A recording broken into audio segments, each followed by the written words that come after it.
구원에 이르는지의 제11장 완전한 자 네 번째 시간입니다. 완전성화라는 소제목하에 9개의 질문으로 되어 있습니다. 1번, 감리교는 완전성화를 인정하는 반면 장로교는 완전성화를 인정하지 않습니다. 이러한 차이가 발생하는 이유가 무엇일까요? 2번, 굶주린 사람이 빵을 훔칠까 말까 갈등하고 있습니다. 이 상태는 죄인가요? 아닌가요? 3번, 장로교는 이러한 갈등 상태 자체를 죄라고 봅니다. 그 이유가 무엇일까요? 4번, 감리교는 이러한 갈등 상태는 아직 죄가 아니라고 봅니다. 그 이유가 무엇일까요? 5번, 갈라디아서 5장 17절은 육체의 소욕과 성령이 서로 대적한다고 합니다. 무슨 뜻인가요? 6번, 18절은 너희가 만일 성령의 인도하시는 바가 되면 율법 아래에 있지 아니하리라고 선포합니다. 무슨 뜻인가요? 7번, 요한일서 3장 9절은 하나님께로부터 난 자마다 죄를 짓지 않는다고 선포하고 있습니다. 장로교는 이 구절을 어떻게 이해할까요?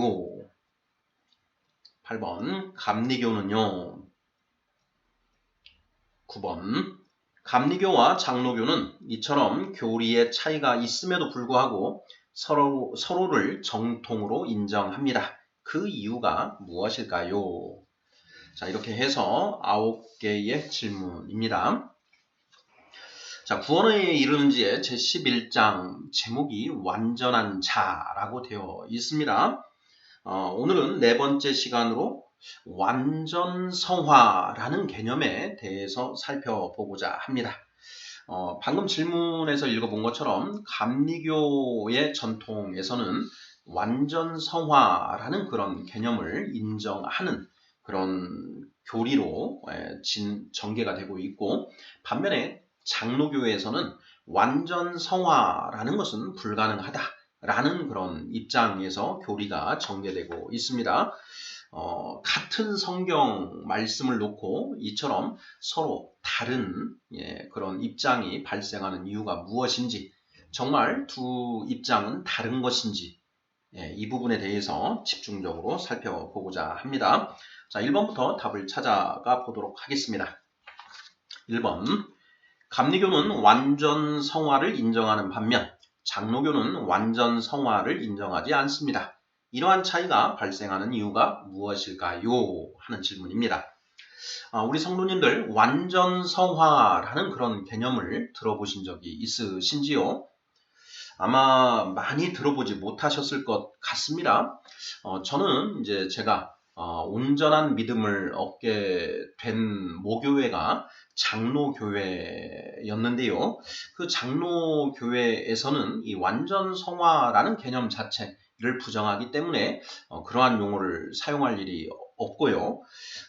또 감리교회에서도 이런 완전 성화라는 그런 개념을 강단에서 논하는 그런 경우를 거의 들어보지를 못했습니다. 감리교든 장로교든 완전 성화라는 이런 개념을 잘 사용하지를 않는데, 어쨌든 1번 질문에서 본 것처럼 감리교의 전통에서는 완전 성화라는 그런 개념을 인정하고, 장로교 전통에서는 완전 성화라는 그런 말은 있을 수도 없다. 이렇게 서로 반대되는 그런 입장을 취하고 있습니다. 자, 이러한 차이가 발생하는 이유가 무엇일까 하는 점, 1번 질문입니다. 완전 성화라는 게 어떤 개념인지를 먼저 알아야 하는데요.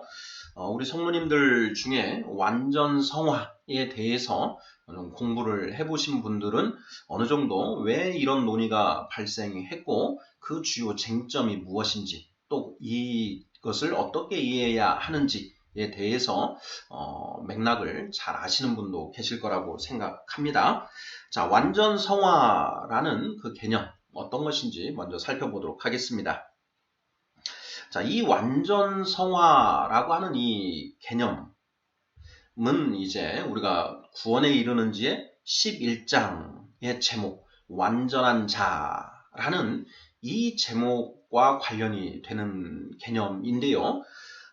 우리가 이미 지난 첫 시간에 11장 첫 시간에 살펴본 것처럼 성경은 완전한 자, 장성한 자, 신령한 자라는 이런 개념을 사용하고 있습니다. 우리가 11장의 첫 번째 시간 제목이 완전한 자로 세우려 함이니라는 이 제목이었는데요. 골로새서 1장 28절입니다. 우리가 그를 전파하여 각 사람을 권하고 모든 지혜로 각 사람을 가르침은 각 사람을 그리스도 안에서 완전한 자로 세우려 함이니 라고 되어 있습니다. 자, 여기에 보면 완전한 자로 세운다. 자, 이러한 개념과 관련해서 존 웨슬리, 그 감리교의 창시자라고 할 수 있는데요. 이 존 웨슬리 목사님은 완전 성화라는 이제 그런 개념을 이제 사용을 하게 됩니다. 존 웨슬리 목사님의 이제 설교 전집을 이제 살펴보면 이 완전 성화와 관련된 그런 설교들이 여러 편 있는데요. 1741년도에 이제 작성된 그리스도인의 완전이라는 제목의 이 설교문이 있고요. 그로부터 43년 뒤인 1784년도에 완전에 대하여라는 그런 이제 제목으로 또 설교문이 이렇게 작성이 된 것을 확인할 수 있습니다. 자, 이 두 편의 설교문을 통해서 존 웨슬리 목사님이 말씀하시는 완전 성화라는 개념이 어떤 것인가 하는 것을 이제 우리가 좀 살펴볼 수가 있게 되는데요. 이 완전 성화, 완전하게 된다라는 이런 것 자체가 과연 있을 수 있는 것이냐 하는 이 부분에서 이제 완전 성화라는 개념을 이제 반대하고 거부하는 그런 입장이 이제 있습니다. 바로 장로교 전통인데요. 장로교 전통에서 우리 인간은 전적으로 타락한, 전적으로 부패한 어떤 그런 존재이고 이 육신을 입고 있는 한 절대 완전해질 수 없다. 이런 맥락으로 이제 이해를 하고 있습니다. 자, 그러한 입장에서는 완전 성화라는 그런 개념을 인정하기가 어렵게 되는 것이지요. 자, 그런데 이 존 웨슬리 목사님이 말하는 이 완전 성화의 개념이 어떤 것인가 하는 것을 이제 좀 들여다보면 그 장로교가 생각하는 그런 완전 성화라는 어떤 그런 관념과는 좀 차이가 있다라는 것을 우리가 알 수가 있는데요. 존 웨슬리 목사님의 그 설교문 1741년도에 작성된 그리스도인의 완전이라는 이 설교문을 보면 이런 내용들이 있습니다. 자, 어떤 의미에서 그리스도인은 완전하지 않은가라는 이런 질문을 또 하고 있고 또 어떤 의미에서 그리스도인은 완전한가라는 이런 이제 질문을 던지고 있습니다. 그래서 이 두 질문을 포괄해서 완전 성화라는 이제 개념을 이해를 해보면 존 웨슬리 목사님이 말씀하시는 완전 성화라는 것이 어떤 개념인지를 좀 우리가 이해할 수 있는데요. 자, 어떤 의미에서 그리스도인은 완전하지 않은가 하는 이 첫 번째 질문에 대한 그 답으로 네 가지를 이야기를 하고 있습니다. 첫 번째, 그리스도인은 지식에 있어서 완전하지 못하다라고 이야기를 합니다. 우리가 성경을 통해서 참 지식을 얻게 되는데요. 그 성경 66권에 주어진 그 참 지식은 전체 진리 중에 일부에 불과한 것이죠. 자, 우리가 구원을 얻는데 족한 충분한 만큼의 진리가 성경에 게시되어 있지만 그 지식이 세상의 모든 참된 지식을 전부 다 포함하고 있는 건 아니다. 자, 따라서 우리가 성경을 완전히 다 이해하고 받아들이더라도 그리스도인의 지식은 완전할 수는 없다. 예, 이 점을 이제 이야기하면서 이러한 의미에서 그리스도인은 완전하지 않다. 이렇게 이야기를 합니다. 자, 그리고 두 번째, 사람은 실수를 전혀 범하지 않을 만큼 완전하지 못하다. 근데 이 부분도 이제 인정을 합니다. 자, 그리고 세 번째, 인간은 연약성으로부터 떠나 완전할 수 없다. 육신의 연약성, 그리고 또 도덕적 성격에 속하지 않는 내적, 외적 불완전성 전체. 바로 이러한 것들이 인간에게 있다라고 이야기를 하는데요. 예를 들어서 이해력이 부족하고 더딘 것, 이해력이 둔하거나 명료하지 못한 것, 생각이 조리가 없는 것, 상상력이 재빠르지 못하고 우둔한 것, 빨리 기억하지 못하는 것, 또는 오래 기억하지 못하는 것, 뭐 이런 이제 인간은 불완전성을 가질 수밖에 없다. 우리가 성령을 받고 하나님의 말씀과 성령의 인도하심에 순종하며 나아가더라도, 그래서 장성한 자가 되더라도, 자, 이러한 한계는 여전히 가지고 있다. 가지고 있을 수밖에 없다. 자, 이러한 점에서 그리스도인이 완전하지는 않다. 이런 점을 존 웨슬리 목사님도 인정을 합니다. 자, 그리고 네 번째, 유혹으로부터 완전히 벗어날 수 없다. 이 점에서 그리스도인은 완전하지는 못하다. 이런 점을 이제 인정을 합니다. 자, 그러면서 동시에 자, 그리스도인은 또 완전한 존재다라고 이야기를 하는데, 자, 어떤 의미에서 완전하다라고 이제 이야기하는가?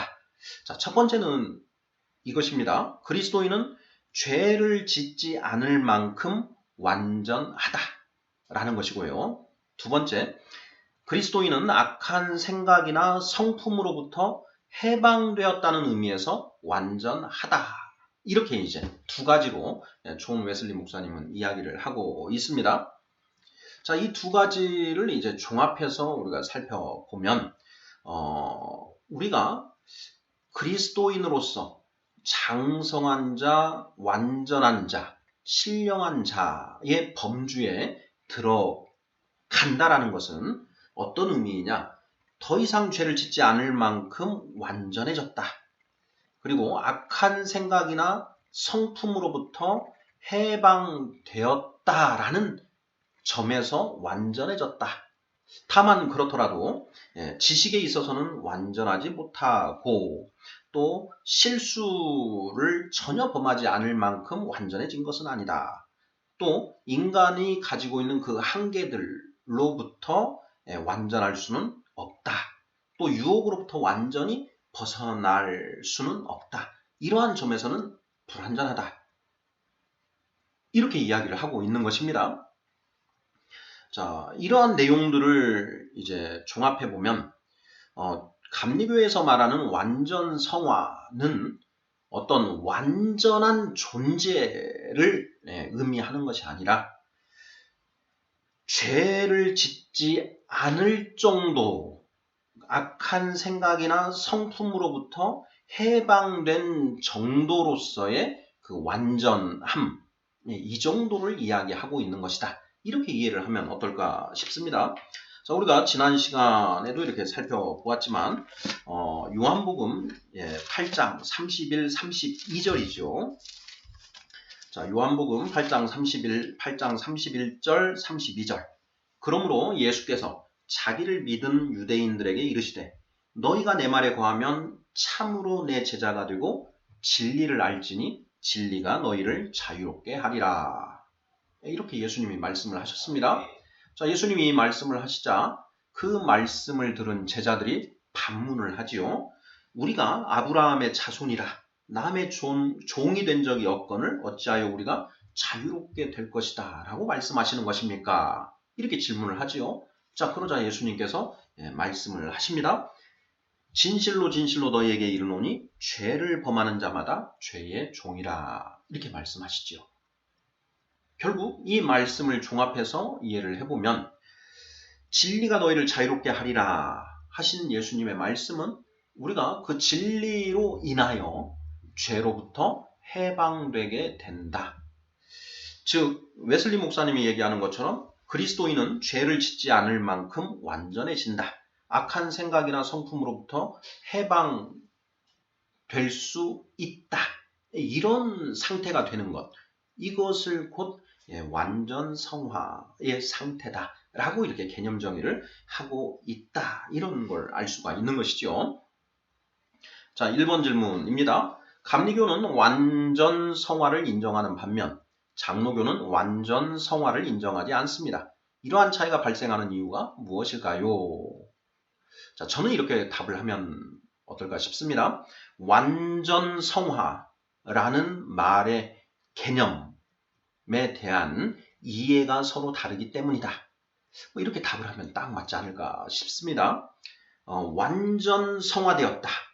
자, 이 표현이 장로교회에서는 완전한 존재가 되었다. 이렇게 이제 이해를 하고 받아들이는 이런 경향인 것이고, 존 웨슬리 목사님이 말하는 완전 성화는 그런 존재의 완전성이 아니라 하나님의 말씀과 성령의 인도하심에 순종함으로써 더 이상 죄를 짓지 않게 되고 악한 생각이나 성품으로부터 해방되는 그런 상태가 되었다라는 점에서 완전 성화라는 개념을 쓰고 있다.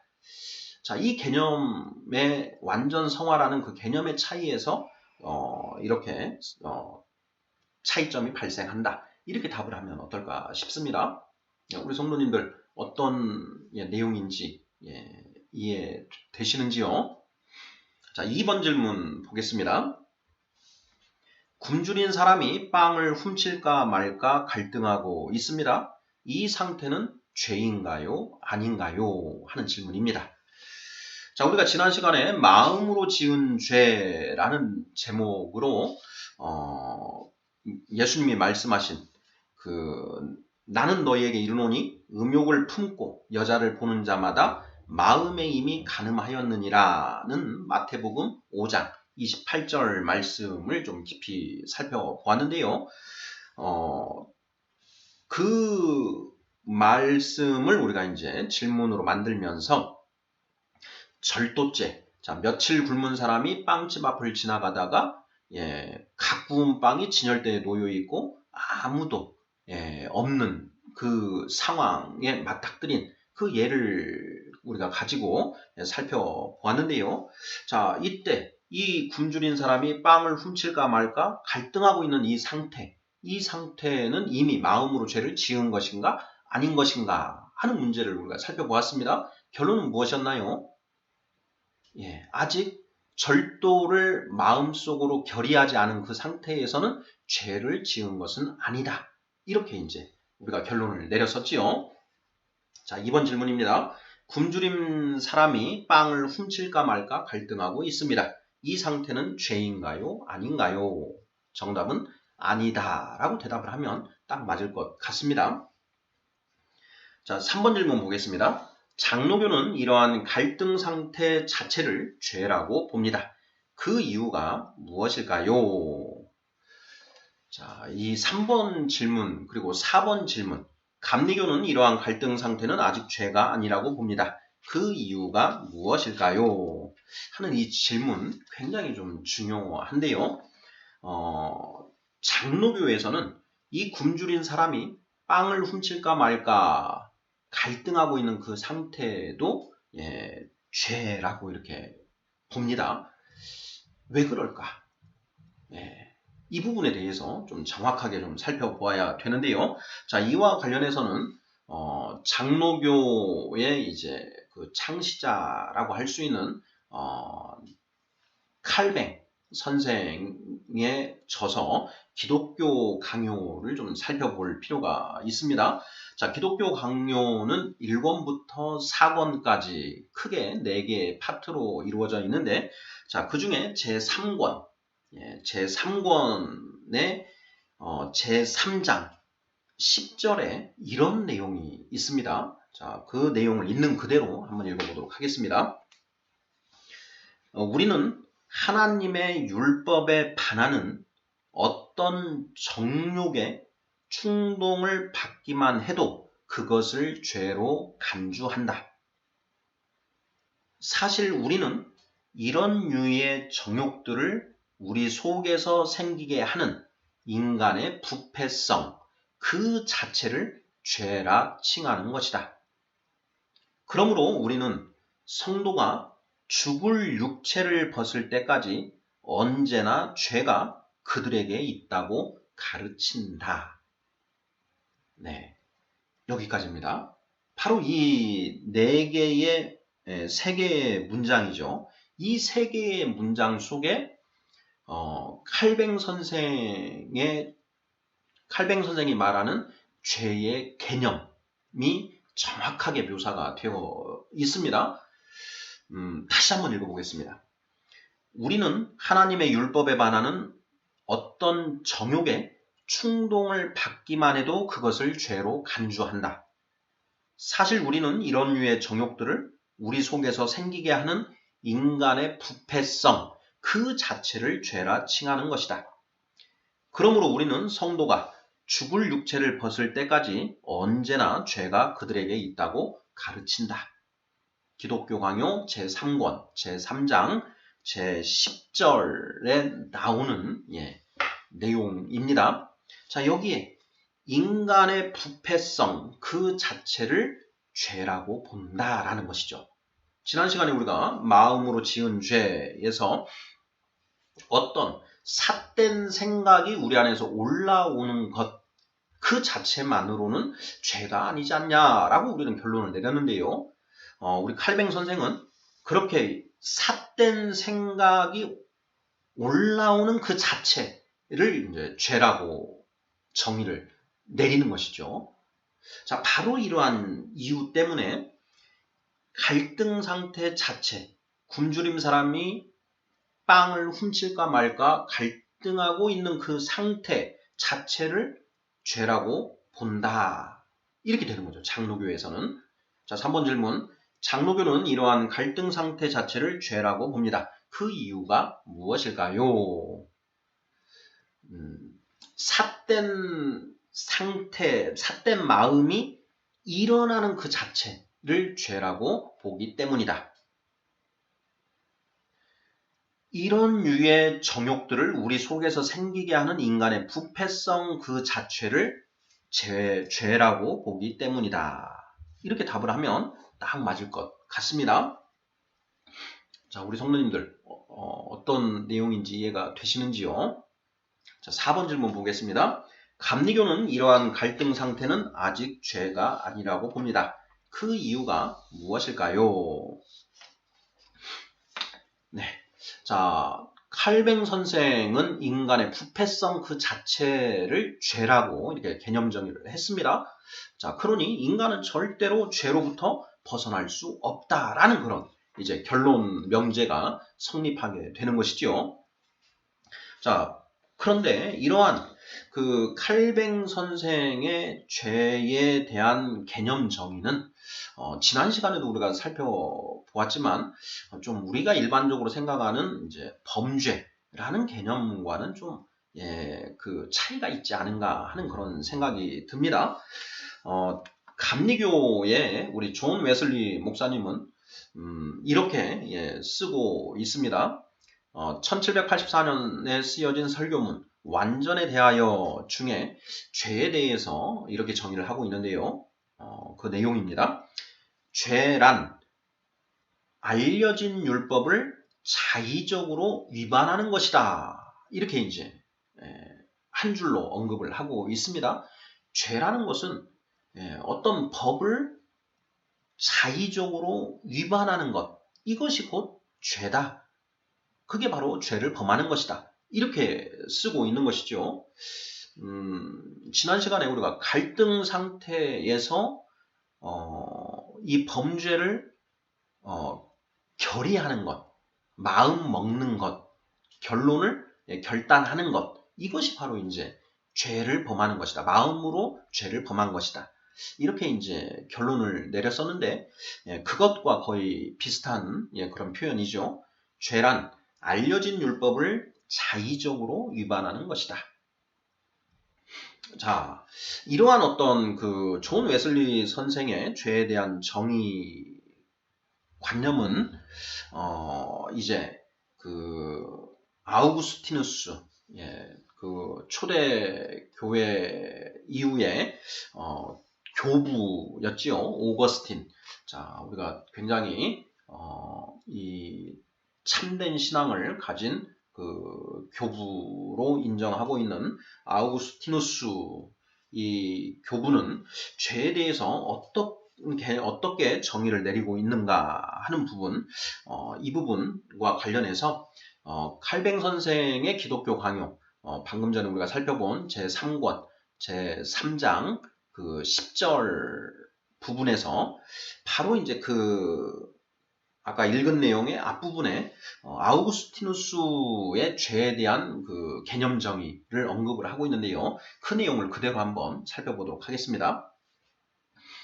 신자들이 이 죽을 육체 속에 거하고 있는 동안 무질서한 정욕에 매여 있어서 무질서하게 욕심을 품지 않을 수가 없다는 사실은 아우구스티누스도 인정한다. 그러나 그는 이러한 질병을 감히 죄라고 부르지는 않고 다만 연약함이라 칭하는 것으로 만족한다. 그는 정욕을 느끼는 것이 행동이나 동의로 이어질 때에, 즉 그 강한 충동에 의지가 굴복할 때에 그것이 죄가 된다고 가르치는 것이다. 이렇게 쓰고 있습니다. 자, 이렇게 쓰고 나서 그 다음에 그러나 우리는 하나님의 율법에 반하는 어떤 정욕의 충동을 받기만 해도 그것을 죄로 간주한다. 이렇게 이제 서술을 이어나가고 있는데요. 이 칼뱅이 정리한 아우구스티누스의 죄에 대한 그 생각, 개념 정의, 이 부분에서 아우구스티누스가 죄를 어떻게 개념 정의하고 있는지를 우리가 알 수가 있는 것 같습니다. 자, 아우구스티누스는 정욕을 느끼는 것이 행동이나 동의로 이어질 때, 즉 강한 충동에 의지가 굴복할 때에 비로소 죄가 된다고 가르친다. 이렇게 칼뱅 선생은 아우구스티누스의 죄에 대한 입장을 이렇게 이제 정리를 하는 것이죠. 자, 저는 이 아우구스티누스가 이해한 죄에 대한 개념 정의가 더 이렇게 맞는 것이 아닌가 하는 그런 생각이 듭니다. 문자적인 의미, 개념적인 의미에서 죄라는 것은 바로 어떤 범죄를 하기로 마음으로 결정하는 것, 이것이 바로 마음으로 지은 죄다라는 것 지난 시간 우리가 살펴보지 않았습니까? 바로 그런 그 일반적인 그런 점으로 봤을 때에는 아우구스티누스의 죄의 개념이 더 올바르다. 저는 이렇게 이해가 되는데요. 우리 성도님들 생각은 어떠신지요? 자, 4번 질문입니다. 자, 감리교는 이러한 갈등 상태는 아직 죄가 아니라고 봅니다. 그 이유가 무엇인가요? 네, 아직 그 죄를 결단하지 않았기 때문이다. 단순히 어떤 삿된 마음이 일어나서 갈등하고 있는 상태, 그 상태는 아직 죄로 나아간 것은 아니다 라고 보기 때문이다. 이렇게 답을 하면 맞지 않을까 싶습니다. 자, 우리 성도님들은 이 칼뱅 선생의 죄에 대한 개념 정의와 아우구스티누스 또는 존 웨슬리 이 선생의 죄에 대한 정의 중에 어느 개념 정의가 더 맞다고 생각하시는지요? 자, 칼뱅 선생은 인간의 부패성 그 자체가 바로 죄다. 이렇게 정의를 하고 있는 것이고요. 아우구스티누스나 존 웨슬리 선생은 알려진 율법을 자의적으로 위반하는 것,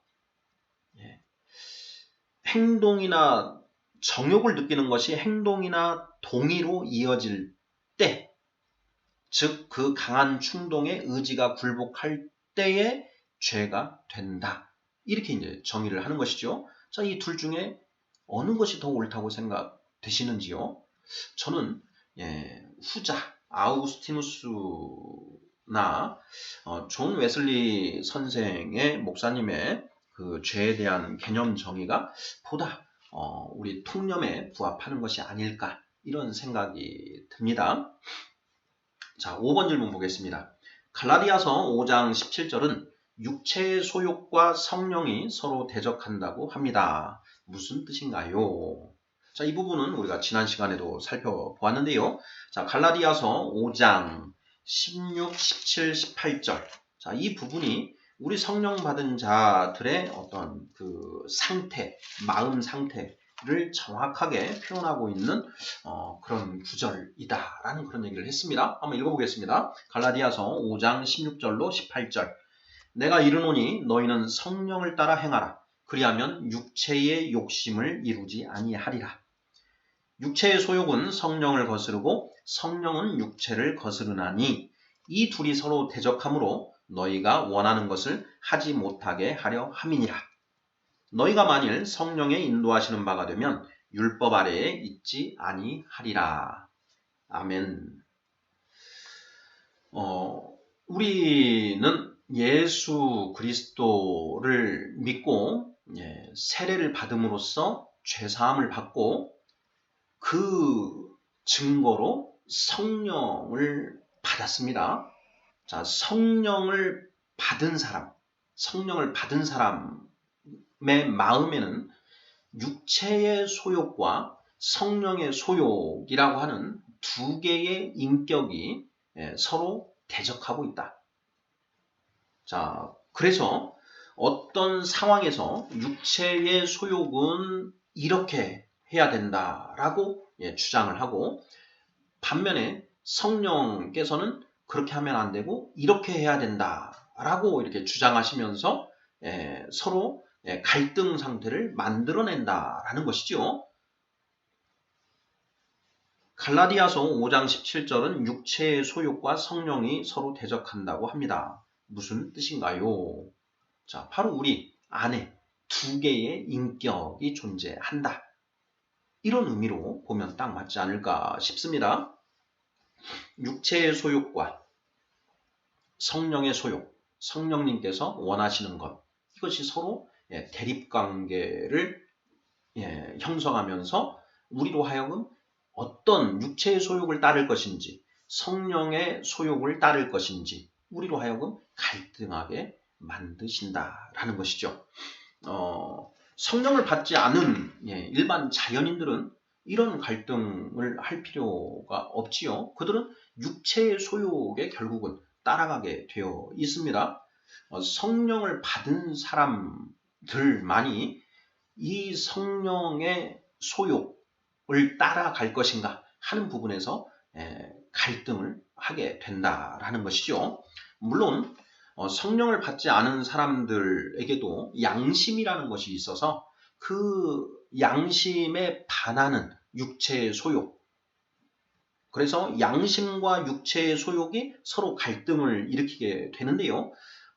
결국 그들은 양심보다는 육체의 소욕을 쫓아가게 된다. 결국은 그쪽으로 가게 된다. 반면에 성령을 받은 우리 성도들은 육체의 소욕과 성령이 서로 대적하게 되는데 우리가 뜻하기만 하면, 우리가 순종하기만 한다면 성령의 소욕에 따라갈 수 있다라는 것이죠. 자, 그래서 갈라디아서 5번 질문, 갈라디아서 5장 17절은 육체의 소욕과 성령이 서로 대적한다고 합니다. 무슨 뜻인가요? 성령 받은 성도들 안에는 육체의 소욕이라고 하는 인격과 성령의 소욕이라고 하는 두 개의 인격이 갈등을 일으키고 있다. 뭐 이렇게 답을 하면 딱 맞지 않을까 싶습니다. 이와 관련해서 저는 이제 크리스천은 이중인격자다라는 이제 이런 표현을 이제 사용하기도 하는데요. 자, 이에 대해서는 이제 그 또 다른 파트에서 한번 깊이 있게 살펴보도록 하겠습니다. 자, 6번 질문입니다. 18절은 너희가 만일 성령의 인도하시는 바가 되면 율법 아래에 있지 아니하리라고 선포합니다. 무슨 뜻인가요? 하는 질문입니다. 지난 시간에 우리가 살펴보았지요.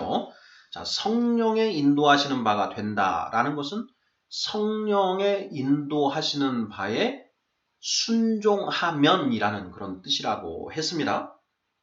성령의 인도하시는 바에 순종하게 되면 결국 우리는 악이 아닌 선한 행위로 나아가게 되는 것이고, 선한 행위로 나아갔다라는 것은 결국 율법 아래에 있지 않는 것이다. 자, 율법 아래에 있다라는 것은 죄의 상태에 있다라는 것이고, 율법 아래에 있지 않다라는 것은 죄의 상태를 벗어나서 의의 상태에 있는 것이다. 이렇게 이해를 하면 딱 맞는 것 아니겠습니까? 자, 결국 6번 질문 18절은 너희가 만일 성령의 인도하시는 바가 되면 율법 아래에 있지 아니하리라고 선포합니다. 무슨 뜻인가요? 성령의 소욕에 순종하면 죄를 범하지 않게 된다라는 그런 의미로 이해를 하면 딱 맞지 않을까 싶습니다. 자, 하나님이 우리에게 말씀과 성령을 주셨습니다. 우리가 말씀과 성령에 순종할 것이냐, 불순종할 것이냐, 이것은 우리 각자가 결정하는 것이죠. 내가 불순종으로 나아가면 죄로 나아가는 것이고, 순종으로 나아가면 의로 나아가게 되는 것인데, 하나님은 계속 우리에게 불순종하지 말고 순종하라 라고 계속 권면을 하십니다. 강하게 우리를 이끄시는 것이죠. 자, 그런데 그 성령님의 그 인도하심, 끌어당기심에 우리가 끝까지 버티고 오히려 등을 돌리고 나아가는 불순종으로 갈 수도 있는 것이고요. 그 성령님의 인도하심에 우리가 순종으로 갈 수도 있는 것이죠. 그 순종으로 갈 것이냐 불순종으로 갈 것이냐, 결국 그것은 우리의 반응이라고 했습니다. 반응. 내가 성령님의 인도하심에 순종으로 나아갔다라고 해서 나에게 어떤 공로가 인정되는 것은 아니다라는 것, 이런 거 우리가 살펴봤지 않습니까? 자, 우리의 구원은 믿음으로 시작하여 순종으로 완성된다라는 그런 명제에 대해서 우리가 살펴본 적이 있습니다. 구원은 믿음으로 시작해서 순종으로 완성된다. 자, 이 믿음과 순종은 반응이라고 했습니다. 반응. 하나님의 말씀, 하나님의 구원의 은혜에 믿음으로 반응하는 사람이 있고 불신으로 반응하는 사람이 있다. 또 하나님의 말씀, 또 성령님의 인도하심에 순종으로 반응하는 사람이 있고 불순종으로 반응하는 사람이 있다. 그래서 이 믿음과 순종은 반응이지 어떤 그것이 공로가 될 수는 없다라는 것, 이미 우리가 살펴본 내용입니다. 자, 6번 질문 18절은 너희가 만일 성령의 인도하시는 바가 되면 율법 아래에 있지 아니하리라고 선포합니다. 무슨 뜻인가요? 성령님의 인도하심에, 즉 성령의 소욕에 순종하면 죄를 범하지 않게 된다라는 의미다. 이렇게 답을 하면 틀림없지 않을까 싶습니다. 7번 질문입니다. 요한일서 3장 9절은 하나님께로부터 난 자마다 죄를 짓지 않는다라고 선포하고 있습니다. 장로교는 이 구절을 어떻게 이해할까요? 하는 그런 질문입니다. 자, 요한일서 3장 9절입니다. 하나님께로부터 난 자마다 죄를 짓지 아니하나니 이는 하나님의 씨가 그의 속에 거함이요 그도 범죄하지 못하는 것은 하나님께로부터 났음이라. 이렇게 이제 선포가 되어 있는데요. 전반절 하나님께로부터 난 자마다 죄를 짓지 아니하나니라는 이 구절을 해석하는데 이제 그 장로교 칼뱅의 전통에서는 좀 문제가 생기는 것이죠. 칼뱅 선생은 우리가 앞에서 살펴본 것처럼 인간의 부패성 그 자체가 바로 죄다라고 이렇게 개념 정의를 하고 있기 때문에 그러한 개념 정의 하에서는 이 요한일서 3장 9절 하나님께로부터 난 자마다 죄를 짓지 않는다라는 이 표현이 설명하기가 좀 어려워지는 것이지요. 자, 그래서 장로교에서는 이 구절을 어떻게 이해하는가? 제가 이제 이 구절을 어떻게 이해하는지 주석서들을 이렇게 살펴보니 결론은 이렇게 됩니다. 반복해서 죄를 범하지 않는다. 반복해서 죄를 범하지 않는다라는 그런 의미다. 이렇게 이해를 하는 것 하고 있습니다. 그런데 과연 이러한 이해가 옳은 것인가 하는 이제 그런 의문은 여전히 남지요. 왜냐하면 분명히 문자적으로 하나님께로부터 난 자마다 죄를 짓지 아니하나니라고 이렇게 명백하게 선언을 하고 있기 때문에 그러한 해석은 좀 거부감이 생기는 것이 사실 아닌가 싶습니다. 자, 8번 질문 보겠습니다. 감리교는요? 하는 질문입니다. 자, 감리교는 요한일서 3장 9절을 어떻게 해석하는가? 하는 그런 질문이지요. 자, 감리교에서는 어떻게 해석할까요? 자, 감리교에서는 자, 죄는 알려진 율법을 자의적으로 위반하는 것이다. 이렇게 이제 죄에 대한 개념 정의를 하고 있기 때문에 하나님께로부터 난 자라면 정말로 하나님께로부터 난 자는 죄를 범하지 않는다. 이렇게 이해를 하는 것이죠. 자, 우리가 요한복음 8장 31, 32절 진리가 너를 자유롭게 하리라. 진리가 너를 자유롭게 하리라. 죄로부터 해방시켜 줄 것이다. 그러니까 죄를 더 이상 짓지 않게 된다. 비록 죄에 대한 갈등은 있을지언정 최종적으로는 죄를 결단하고 나아가지는 않는다. 이것이 바로 완전 성화의 상태다. 장성한 자, 신령한 자, 완전한 자의 상태다. 갈등 자체가 없다라는 게 아니지요. 갈등은 우리가 육신을 입고 있는 한 삿된 생각은 얼마든지 일어난다. 하지만 그런 삿된 생각이 일어나지만 성령의 소욕이 그 삿된 생각을 눌러주시고 결국 성령이 원하시는 바로 나아가기 때문에 결국은 죄를 범하지는 않는다. 죄를 결단하고 죄에 동의하지는 않는다. 이렇게 그걸 이야기하는 것이다. 하나님께로부터 난 자마다 죄를 짓지 아니하나니 이 표현은 장성한 자, 신령한 자, 완전한 자, 곧 요한일서 2장 14절에 나오는 그 아비들, 아이들아, 아비들아, 청년들아, 이거 이제 영적인 성장의 정도를 이제 나타내는 그런 용어들인데 그 아비들의 경지에 들어가면 더 이상 죄를 범하지 않는다.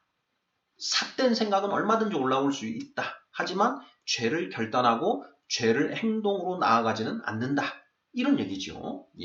이렇게 감리교에서는 이해를 한다. 이렇게 답을 하면 딱 맞을 것 같습니다. 자, 마지막 9번 질문입니다. 감리교와 장로교는 이처럼 교리의 차이가 있음에도 불구하고 서로를 정통으로 인정합니다. 그 이유가 무엇일까요? 하는 질문입니다. 지금 우리 성도님들도 아시겠지만 장로교파에서도 감리교파를 정통으로 인정하고 감리교회에서도 장로교를 정통으로 인정을 합니다. 자, 이처럼 완전 성화, 죄에 대한 개념이 다름에도 불구하고 왜 서로 인정하는가? 이 질문이지요. 자, 어떻게 답을 하시겠습니까? 저는 어떤 개념에 대한 정의, 완전성화 또는 죄, 우리가 이미 살펴봤는데 그 개념에 대한 정의가 서로 다르다. 그래서 그 내용을 잘 들여다보면 결국은 동일한 내용을 이야기하고 있다. 동일한 결론이다. 동일한 결론인데 다만 그것을 설명하는 그 전개 과정에 차이가 있을 뿐이다. 이렇게 그렇기 때문에 서로를 정통으로 이해한다. 이렇게 답을 하면 딱 맞지 않을까 싶습니다. 기독교 강요 이제 3장 제3권 제3장 그 10절에서 칼뱅 선생은 아우구스티누스의 죄의 개념에 반대하면서 칼뱅 선생이 생각하는 죄의 개념을 이제 선포를 하지요. 자, 그런데 그 칼뱅 선생이 13절로 가면 그 아우구스티누스의 이제 글을 인용하면서 그 내용을 그대로 지지를 합니다. 어떤 내용이고 하니요. 여러분이 살고 있는 한 언제나 죄가 여러분의 지체 속에 있을 수밖에 없습니다. 그러나 최소한 죄의 다스림과 지배는 제거해야 합니다. 죄가 명령하는 바를 절대로 행하지 말기를 바랍니다. 라는 이 표현을 쓰고 있는 것입니다. 기독교 강요 제3권 제3장 13절에 기록되어 있는 내용입니다. 굉장히 중요한 내용이죠. 자, 여러분이 살고 있는 한 언제나 죄가 여러분의 지체 속에 있을 수밖에 없습니다. 그러나 최소한 죄의 다스림과 지배는 제거해야 합니다. 죄가 명령하는 바를 절대로 행하지 말기를 바랍니다.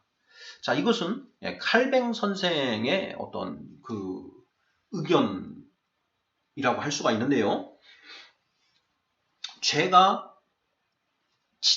여러분의 지체 속에 언제나 있을 수밖에 없다.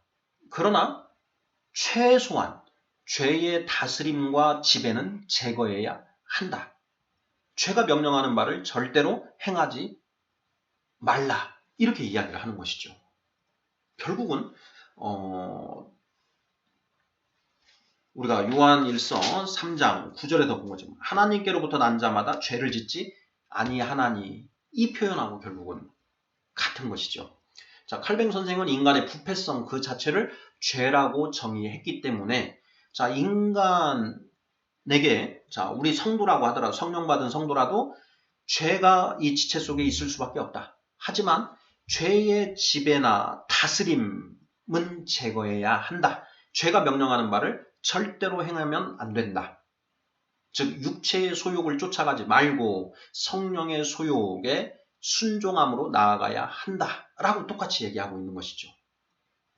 자, 결국 감리교나 장로교나 교리의 차이가 있을지언정 결국 결론적으로 죄의 지배로부터 벗어나야 된다는 것. 이 점에서는 동일한 결론이다. 9번 질문. 감리교와 장로교는 이처럼 교리의 차이가 있음에도 불구하고 서로를 정통으로 인정합니다. 그 이유가 무엇일까요? 개념의 차이로 인하여 그 구성이 논리 구성의 전개가 다를 뿐 결론은 동일하기 때문이다. 이렇게 답을 하면 딱 맞지 않을까 싶습니다. 구원에 이르는지에 제11장 네 번째 시간 완전 성화라는 제목으로 9개의 질문들을 살펴보았습니다. 자, 완전 성화라는 개념을 이제 그 요한 웨슬리 목사님이 이제 사용을 하면서 완전 성화라는 게 과연 있는 것이냐라는 거에 대해서 이제 서로 갑론을박이 있었는데요. 사실 그 내용을 들여다보면 완전 성화를 인정하는 입장이나 그렇지 않은 입장이나 사실은 동일한 내용이다라는 것. 이것을 우리가 좀 정확하게 이해를 하면 어떨까 싶습니다. 이런 이제 그 논쟁에서 가장 중요한 것은 이제 한 개념에 대한 정의를 어떻게 내리느냐에 따라서 서로 다른 결론이 될 수 있기 때문에 이런 논쟁을 살펴볼 때에는 가장 먼저 정의, 개념 정의 부분을 정확하게 좀 살펴볼 필요가 있지 않을까 싶습니다. 자, 구원에 이르는 지의 제11장 완전한 자라고 되어 있습니다. 자, 완전한 자는 결국 완전 성화라는 개념과 떼어놓고 볼 수가 없기 때문에 오늘 이 주제를 다뤄보았습니다. 아멘.